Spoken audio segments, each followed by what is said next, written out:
আর নেকড়ে অনেকদিন আগেকার কথা, একটা খুব দুষ্টু ভেড়া ছিল। আর সে রোজ কিছু না কিছু ঝামেলায় জড়িয়ে পড়তো। এই যা, আমি একদম নোংরা হয়ে গেলাম, মা আমায় দেখলে কিন্তু খুব বকবে। ঠিক তখনই তার মা এসে তাকে দেখে খুব রেগে গেল। আমার কথা তুমি শুনবেই না, তাই তো? আমি বলেছিলাম না যে অত উঁচু থেকে লাফ দিও না। কিন্তু আমি তো বলেছিলাম যে এতে খুব মজা হয়। কিন্তু তুমি তো আমার কথা শুনতে চাও না, মা। আমি কি করব? মা এই কথা শুনে হেসে ফেলল আর তাকে আদর করলো। চলে এসো, এবার তোমাকে আমি সাফ করে দিই। মা তার ছেলেকে এত ভালোবাসতো যে তার যাতে কোনো বিপদ না হয় সেই চিন্তা করতো। মা সব সময় তাকে সাবধান করতো, খুব সাবধান। তুমি কিন্তু জঙ্গলে যাবে না, ওখানে সব বন্য পশুরা থাকে, ওরা তোমাকে ভয় দেখাবে আর তোমাকে খেয়েও ফেলতে পারে ওরা। ওহ মা, তুমি না একটু বেশি চিন্তা করো। কিন্তু দুষ্টু ভেড়া কখনো কথা শুনতো না। আর ভেড়াটা রোজ ঘুরতে ঘুরতে জঙ্গলে চলে যেত আর খেলতে খেলতে একেবারে সন্ধে হয়ে যেত। একদিন রোজকারের মতো ভেড়াটা জঙ্গলে গেল আর সেখানে সে একটা ঝর্ণা দেখতে পেল। ঝর্ণা! একেবারে ঠিক সময়, খুব তেষ্টাও পেয়েছে আমার। সেই ঝর্ণার জল খেয়ে তেষ্টা মেটাবে বলে ঠিক করলো। যখন সে জল খাচ্ছিল তখন গাছের আড়াল থেকে একটা নেকড়ে তাকে লক্ষ্য করছিল।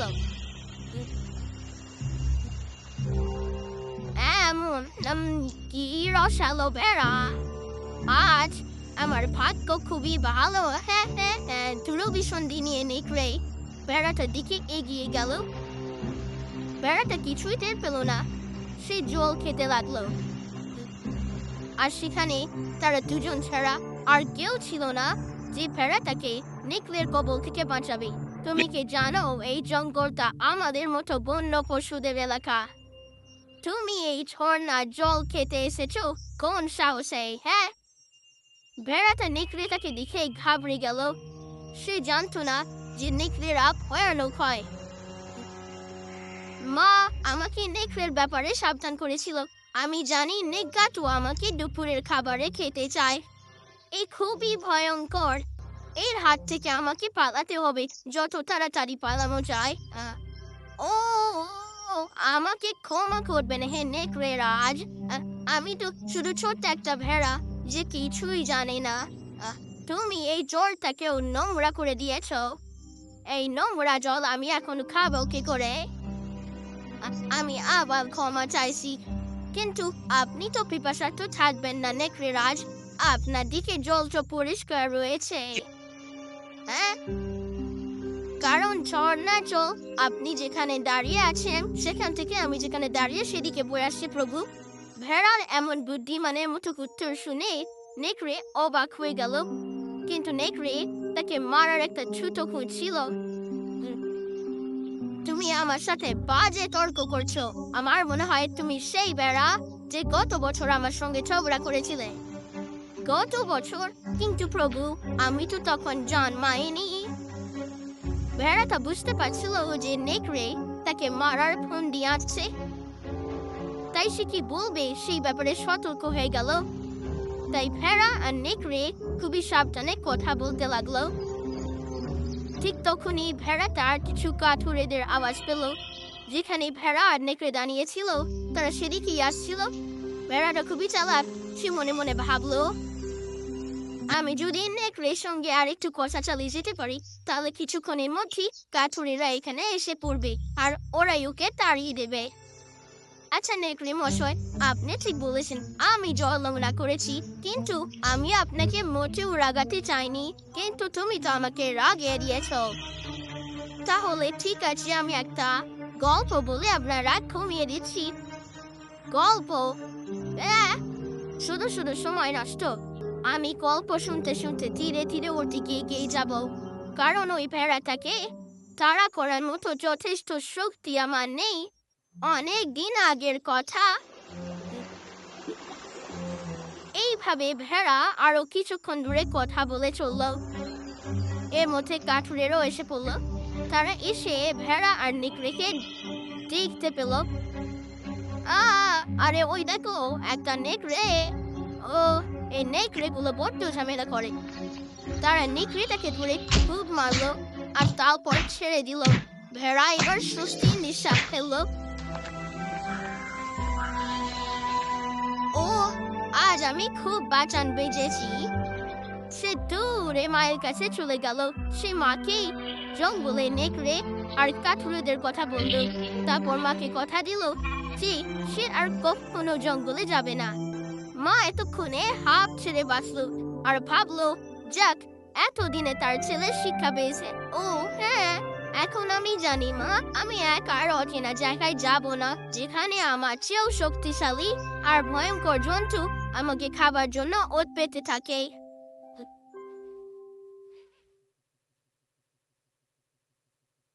The Wolf and the Seven Kids.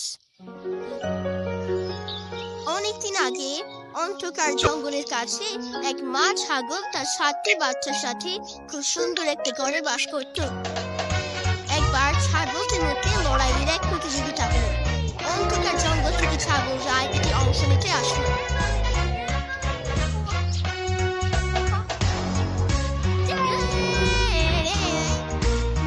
আর বড় ছাগলটা আবারে লড়াই জিতেছে।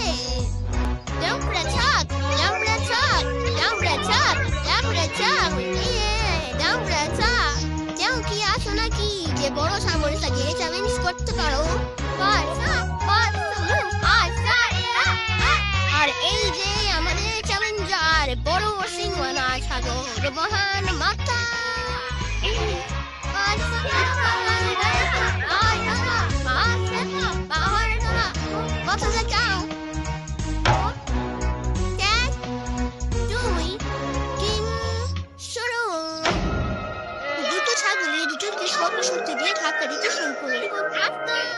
বড় ছাগলটা ক্রমশ মা ছাগলকে হারিয়ে দিতে লাগলো। সে একেবারে দিনের প্রান্তে এসে দাঁড়ালো। নাও মা, নাও, লড়াও, এবার ওকে তোমার ক্ষমতা দেখিয়ে দাও। বাচ্চার উৎসাহ কালে যেতেই মা বড় ছাগলকে এক আরে মাথা লড়াই জিতে নিয়েছে। সব ছাগল ছেড়ে দিল, মাকে ঘিরে জড়িয়ে ধরলো। মা, তুমি ওকে মজা দেখিয়েছ। একটা ধূর্ত নেকড়ে ভিড়ের মধ্যে লুকিয়ে সব লক্ষ্য করছিল। অনেকগুলো বাচ্চা, পেট ভরা খাবার। চলো বাচ্চারা, বাজারে যেতে হবে মুদিখানার জিনিস কিনতে। মা ছানাদের নিয়ে ওখান থেকে চলে গেল। নেকড়েটা ভাবলো ওদের পিছু নিয়ে দেখবে কোথায় এই পরিবার থাকে। হাঁটবার সময় মায়ের সন্দেহ হলো, তাই সে পিছনে ঘুরে দেখলো, কিন্তু কাউকে দেখতে পেল না। তখন সে নেকড়ের পায়ের ছাপ দেখতে পেল।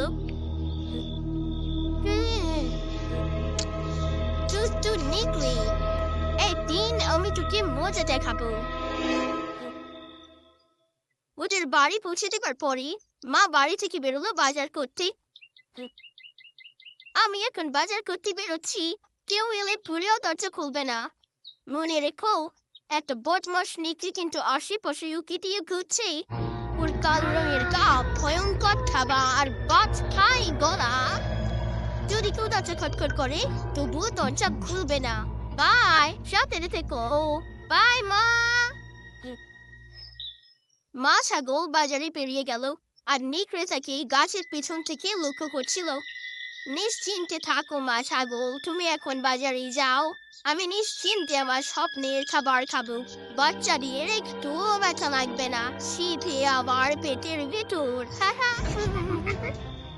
তারপর এদিক ওদিক ভালো করে না দেখে নেকড়ে তাড়াহুড়ো করে ছাগলদের বাড়িতে পৌঁছলো আর তারপর মায়ের ছদ্মবেশ ধারণ করলো। দরজা খোলো, আমি ফিরে এসেছি বাচ্চারা। ছাগল ছানাগুলো একে অপরের দিকে তাকালো, কিন্তু দরজা খুললো না। দরজা খোলো, আমি তোমাদের মা। আমি বাজার থেকে ফিরে এসেছি, এবার দরজা খোলো। এমন মাছ খাই গলা শুনতেই ওঠের মায়ের সাবধান বাণী মুয়ে পড়ে গেল। আমরা জানি তুমি কে, তুমি হলে নেকড়ে। আমাদের মায়ের জানি তুমি কে, তুমি হলে নেকড়ে। আমাদের মায়ের গলা খুব মিষ্টি, তোমার মতো বিচ্ছিরি মাছ খাই নয়। তাই কেটে বলো, আমরা কখনোই দরজা খুলবো না। নেকড়ে খুব চুপি দরজা খুলতে মন থাকে। যদিও বাচ্চারা ভয়ে থরথর কাঁপছিল, তবু তাকে কিছুতেই ঘরে ঢুকতে দিল না। তারপর নেকড়ের মাথায় একটা বুদ্ধি ফিরে গেল। সে একসাথে বেকারি পৌঁছে মোটু মাখানো একটা বড় কেক চুরি করলো। ভাবলো এটা খেলে ওর গলাও মিষ্টি হয়ে যাবে। এবার আমি মা ছাগলের মতো কথা বলতে পারবো। বারবার করে সে মায়ের গলা নকল করতে লাগলো। বাড়ি এসেছি বাচ্চারা, আমি বাড়ি ফিরেছি। তারপর আবার সে 7টা বাচ্চার বাড়ি ফিরে গিয়ে দরজা নাড়তে শুরু করলো। দরজা খোলো, আমি এখনই দুষ্টু নেকড়েটাকে দেখলাম নদীর ধারে বসে মাছ খাচ্ছে। ছাগল ছানাগুলো নিজেদের মধ্যে চাওয়া চাই করলো, কিন্তু দরজা খুললো না। তাড়াতাড়ি করো, দরজাটা খোলো। এবার কিন্তু বাচ্চাদের মনে একটু সন্দেহ হলো। গলাটা অনেকটা মায়ের মুঠে লাগছে। তাই যখনই তারা দরজা খুলতে গেল, তখনই মেজু বাচ্চাটা দরজার নিচ থেকে একটা অদ্ভুত জিনিস দেখতে পেল। দাঁড়াও, তুমি আমাদের মা নও। মায়ের এত ভয়ঙ্কর পায়ে থাবা নেই। চলে যাও বেটা বদমাস নেকড়ে। আরো একবার সব রকম চেষ্টা করেও নেকড়ের সামনে দরজায় বন্ধ হয়ে থাকে। এবার নেকড়ে জানলা দিয়ে ঢোকার চেষ্টা করলো, যেটা মাটি থেকে অনেকটা উপরে ছিল। নেকড়ে ধীরে ধীরে বাড়িতে ঢোকার জন্য একটার পর একটা টেকনিক সাজালো। অবশেষে সে জানলা পর্যন্ত পৌঁছলো এবং জানলায় উঠে পড়লো। ওরে পোকা ছাগলের পাগল বাচ্চা, এবার তোদের এক একটাকে ধরবো আর খাবো। ওরে পাগল নেকড়ে, নিজেকে খুব বুদ্ধিমান ভাবছো না? দেখো এবার কি হয়। বাচ্চারা নেকড়েরা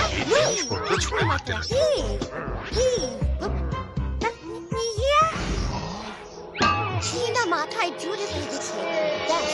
পা পিছলে একেবারে ঠপাস। নেকড়ের মাথা কাজ করছিল না, কারণ তার সব চেষ্টায় বিফল হচ্ছিল। তাই সে একটা বিশাল গাছের গুড়ি তুলে নিয়ে দরজায় ধাক্কা দিতে থাকলো। এবার আমি নেকড়ে এসেছি, তোদের মা আসেনি, চলে যাও এখান থেকে। এখনই আমি দরজা ভেঙে ফেলবো আর তোদের সব করে শেষ করবো। এক জায়গায় ঝড়ে গিয়ে দরজা ঠেলে ধরলো। চার পাঁচবার চেষ্টা করার পরে দরজা খুলে গেল, কিন্তু দরজাটা আগের মতোই থাকলো। খুবই চিন্তা করে নেকড়ে দূরে মিলে গেল। সেখানে কয় বস্তা আটা দেখতে পেল। সে নিজের পা তার মধ্যে ঢুকিয়ে দিল, যতক্ষণ না সেগুলো সাদা হয়। আবার নেকড়ে ছুটে ছাগলের বাড়ি ফিরে গিয়ে দরজা ধাক্কাতে শুরু করলো। বাচ্চারা দরজা খোলো। আবারও বাচ্চারা নিজেদের মধ্যে টাকাটাকি করলো, কিন্তু দরজা খুললো না। ও, তোরা ভাবছিস আমি সেই নেকড়েটা? হা হা হা হা হা, আমি তোদের মারি। দেখ তোদের জন্য বাজার থেকে কত উপহার এনেছি। ইউরে দরজাটা খোল। গলাটা একেবারে মায়ের মুঠোয় লাগছিল, তাই সব থেকে ছোট বাচ্চাটা দরজার নিচ দিয়ে উঁকি মারলো। ও বাকুলো সাদা, এটা বলে মা, দরজা খুলে দে। এবার বাচ্চারা নিশ্চিন্ত হয়ে দরজাটা খুলে দিল।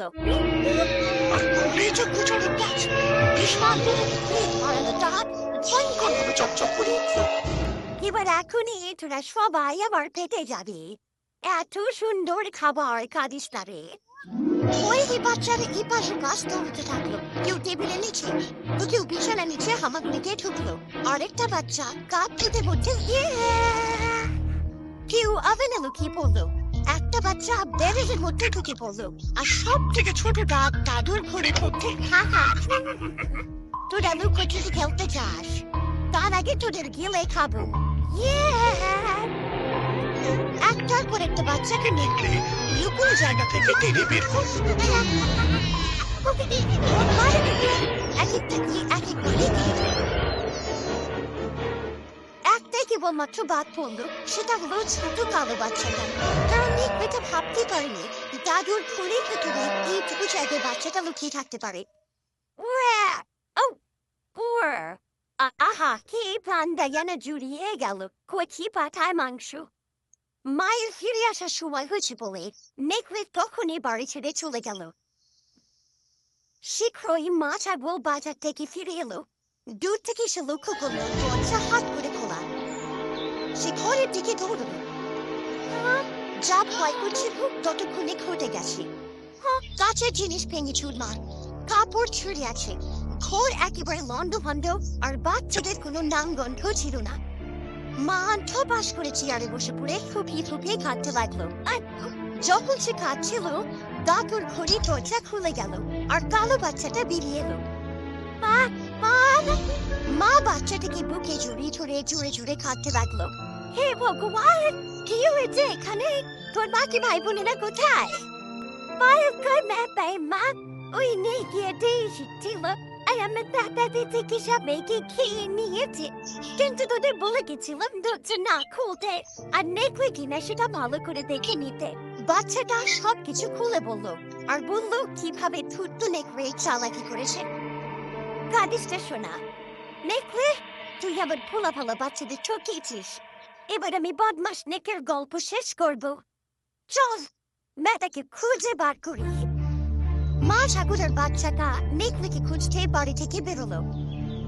মা ছাগল খুব আস্তে আস্তে নাক ডাকার শব্দ শুনতে পেল। কেউ গভীর ঘুমে নাক ডাকছে। এটা সেই লোভী নেকড়েটা। বাচ্চাদের খেয়ে ওর পিঠ এতটাই ভরে গেছে যে সবকিছু ভুলে গিয়ে সে গাঢ় ঘুমে আচ্ছন্ন। তৎক্ষণাৎ মা ছাগলের বুদ্ধি খেলে গেল। মা ছাগল ছুট নিয়ে এলো আর একটা কাছেও সেগুলো দিয়ে খুব তাড়াতাড়ি সে নেকড়ের পেট কেটে ফেললো। যেমনটি ভেবেছিল, এই হিংস্র পশু সব বাচ্চাকে জ্যান্ত গিলে ফেলেছিল। ছোট বাচ্চাটা দাদা দিদিদের দেখতে পেয়ে আনন্দে নাচতে শুরু করলো। এই শোন, চিৎকার করিস না, না হলে নেকড়েটা কিন্তু জেগে যাবে। এক এক করে মা নেকড়ের পায়ে বেরিয়ে এলো। তাড়াতাড়ি তাড়াতাড়ি, আওয়াজ নয়, ও জেগে যাবার আগে আমাদেরকে পালাতে হবে। মা সব বাচ্চাকে নিরাপদে ফেরত পেল।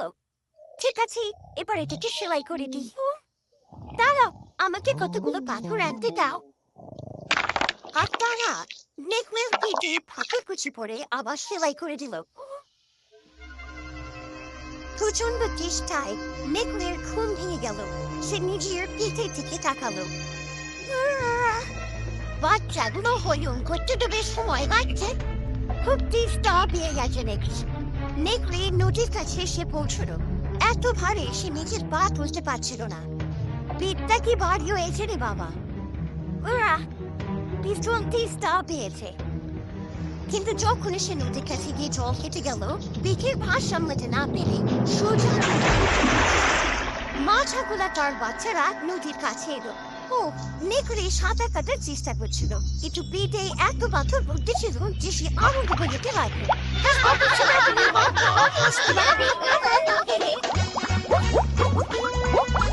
নেকড়ের জীবন শেষ হলো আর বাচ্চারা মায়ের সাথে আনন্দে বাড়ির দিকে রওনা হয়।